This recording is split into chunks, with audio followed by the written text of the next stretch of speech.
Осум дежурни институции ки им го чуваат грбот на граѓаните за време на празниците, а вработените ќе бидат на своите работни места.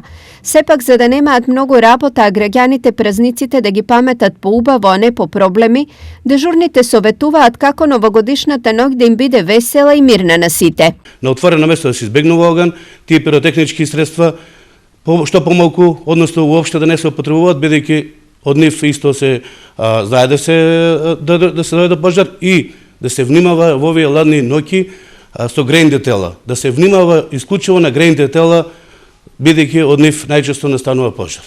Евентуалниот снег од Стипион ќе го пречекаат спремни, но на граѓаните им советуваат. Потребата за испуштање на вода по јавно прометните површини да биде сведена на минимум, односно таму каде што има потреба поради дефект на постојните линиски инфраструктури, тогаш би интервенирале, меѓутоа останатите граѓани да се воздржуваат од испуштање на вода на јавно прометните површини со оглед на ниските температури. Секако најважно е здравието, па на него особено да се внимава. И нека се одадат една добра забава, без поголеми инциденти, без употреба на пиротехнички и други средства, петарди, како што вообичаено ги викаме, и што помалку алкохолисаност во таа ноќ.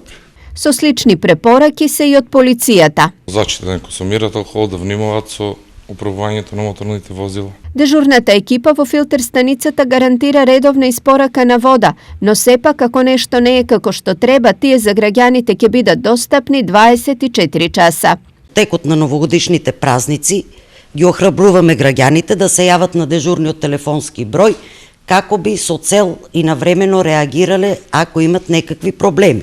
Представници од сите дежурни служби денес беа на традиционална средба со штипскиот градоначалник.